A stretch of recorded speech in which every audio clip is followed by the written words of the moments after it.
ಪಶ್ಚಿಮ ಘಟ್ಟಗಳಲ್ಲಿ ಸಕ್ರಿಯರಾಗಿರುವ ನಕ್ಸಲರನ್ನ ಮುಖ್ಯವಾಹಿನಿಗೆ ಕರೆತರುವ ಪ್ರಯತ್ನವನ್ನ ರಾಜ್ಯ ಸರ್ಕಾರ ಆರಂಭಿಸಿದೆ. ನಕ್ಸಲರ ಬೇಡಿಕೆಗಳಿಗೆ ಸರ್ಕಾರ ಸ್ಪಂದಿಸಿರುವ ಹಿನ್ನೆಲೆ ನಕ್ಸಲ್ ನಾಯಕಿ ಮುಂಡಗಾರು ಲತಾ ನೇತೃತ್ವದಲ್ಲಿ 6 ಮಂದಿ ನಕ್ಸಲರು ಮುಖ್ಯವಾಹಿನಿಗೆ ಬರಲು ಸಿದ್ಧರಿದ್ದಾರೆ ಎನ್ನಲಾಗಿದೆ.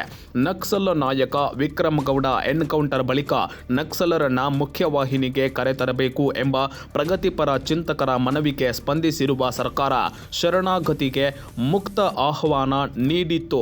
ಈ ಹಿನ್ನೆಲೆ ಮುಂಡಗಾರು ಲತಾ, ಸುಂದರಿ ಕುಲ್ಲೂರು, ವನಜಾಕ್ಷಿ ಬಾಳೆಹೊಳೆ, ಮಾರೆಪ್ಪ ಅರೋಲಿ, ಕೆ ವಸಂತ, ಟಿ.ಎನ್. ಜೀಶ್ ಎಂಬಾತರು ಶರಣಾಗತರಾಗಲು ಸಿದ್ಧರಿದ್ದಾರೆ. ಈ ಪೈಕಿ ಕರ್ನಾಟಕದ 4, ಕೇರಳದ 1, ಇನ್ನು ತಮಿಳುನಾಡಿನ ಓರ್ವ ನಕ್ಸಲರಿದ್ದಾರೆ. ಮುಖ್ಯವಾಹಿನಿಗೆ ಬರೋದಕ್ಕೆ ಸರ್ಕಾರದ ಮುಂದೆ ಹಲವು ಬೇಡಿಕೆಗಳನ್ನು ಇಟ್ಟಿರುವ ನಕ್ಸಲರು ಅವುಗಳಲ್ಲಿ ಕಸ್ತೂರಿ ರಂಗನ್ ವರದಿ ರದ್ದು ಮಾಡಬೇಕು, ಕುದುರೆಮುಖ ರಾಷ್ಟ್ರೀಯ ಉದ್ಯಾನವನದ ಸಮಸ್ಯೆ, ರೈತರ ಒಕ್ಕಲೆಬ್ಬಿಸುವುದನ್ನು ನಿಲ್ಲಿಸಬೇಕು, ಮಹಿಳೆಯರ ಮೇಲಿನ ದೌರ್ಜನ್ಯ ತಡೆಯಬೇಕು, ಭೂರಹಿತ ಕುಟುಂಬಕ್ಕೆ ಭೂಮಿ ನೀಡಬೇಕು ಎಂಬ ಹಲವು ಬೇಡಿಕೆಗಳನ್ನು ಇಟ್ಟಿದ್ದಾರೆ ಎನ್ನಲಾಗಿದೆ. ಒಂದು ವೇಳೆ ನಕ್ಸಲರು ಶರಣರಾದರೆ ಅವರಿಗೆ 3 ಲಕ್ಷದಿಂದ 7.5 ಲಕ್ಷದವರೆಗೂ ಸರ್ಕಾರ ಪರಿಹಾರ ನೀಡಲಿದೆ ಎಂದು ಚಿಕ್ಕಮಗಳೂರು ಎಸ್ಪಿ ವಿಕ್ರಮ್ ಅಮಟೆ ಮಾಹಿತಿ ನೀಡಿದ್ದಾರೆ. ಪ್ರವರ್ಗ ಎ ಅಂದರೆ ನಮ್ಮ ರಾಜ್ಯದವರೇ ಆಗಿದ್ದು ಅವರು ಆಕ್ಟಿವ್ ಆಗಿ ಇದ್ದು ಅವ್ರ ಮೇಲೆ ಕೇಸಸ್ ಇದ್ದರೆ 7.5 ಲಕ್ಷ ಇದೆ, ಹಂತ ಹಂತವಾಗಿ ರಿಲೀಸ್ ಆಗುತ್ತೆ. ಪ್ರವರ್ಗ ಬಿ ಅಂದರೆ ಕರ್ನಾಟಕ ರಾಜ್ಯದಲ್ಲಿ ಜನಿಸಿದೆ ಅಂದರೆ ಅವರು ನಮ್ಮ ಕರ್ನಾಟಕ ರಾಜ್ಯದವರಲ್ಲ, ಹೊರ ರಾಜ್ಯದವರು ಅಂದರೆ ಇತರೆ ರಾಜ್ಯದ ನಕ್ಸಲರು, ಪ್ರಸ್ತುತ ಭೂಗತರಾಗಿದ್ದು ನಕ್ಸಲ ಚಟುವಟಿಕೆಗಳಲ್ಲಿ ತೊಡಗಿಕೊಂಡಿದ್ದು ಶಸ್ತ್ರಸಜ್ಜಿತ ಗುಂಪಿನ ಸದಸ್ಯರಾಗಿರಬೇಕು, 1 ಅಥವಾ ಹೆಚ್ಚಿನ ಪ್ರಕರಣಗಳಲ್ಲಿ ಭಾಗಿಯಾಗಿರಬೇಕು, ಸಕ್ರಿಯರಾಗಿರ್ತಕ್ಕಂಥ ನಕ್ಸಲರಿಗೆ ನಮ್ಮ ಇಲ್ಲಿ ಏನಾರ ಸರೆಂಡರ್ ಆದರೆ ಅವರು 4 ಲಕ್ಷ ಅವರಿಗೆ ಸರೆಂಡರಲ್ಲಿ ಪರಿಹಾರ ಇದೆ. ಶರಣಾಗತಿ ಸಂದರ್ಭದಲ್ಲಿ 2 ಲಕ್ಷ, 1 ವರ್ಷದ ನಂತರ 1 ಲಕ್ಷ, ಇನ್ನು ನೆಕ್ಸ್ಟ್ 2 ವರ್ಷದ ನಂತರ ಇನ್ನೊಂದು ಲಕ್ಷ, ಟೋಟಲ್ 4 ಲಕ್ಷ. ಇನ್ನು ಪ್ರವರ್ಗ ಸಿ ಅಂದರೆ ಎಡಪಂಥೀಯ ಭಯೋತ್ಪಾದನಾ ಚಟುವಟಿಕೆಗಳನ್ನು ಬೆಂಬಲಿಸುವವರು, ಸಿಂಪಥೈಸರ್ಸ್ ಅಂತಿರ್ತಾರೆ, ಕೀಪರ್ಗಳು, ಕೊರಿಯರ್ಗಳು, ಮಾಹಿತಿದಾರಗಳು, ಈ ಸಂಘಟನೆಗೆ ನೇಮಕಾತಿ ಮಾಡುವಂಥ ವ್ಯಕ್ತಿಗಳೊಂದಿಗೆ ಸಂಪರ್ಕ ಹೊಂದಿದವರು, ಇಂಥವರು ಪ್ರವರ್ಗ ಎ ಮತ್ತು ಬಿ ಅಡಿಯಲ್ಲಿ ಕ್ರಿಮಿನಲ್ ಮೊಕದ್ದಮೆಗಳಲ್ಲಿ ದೋಷಾಪತ್ರ ಹೊಂದಿದವರಿಗೆ ಸರ್ಕಾರ ಅಂದರೆ ಅವ್ರ ಮೇಲೂ ಕೇಸ್ ಇರಬೇಕು.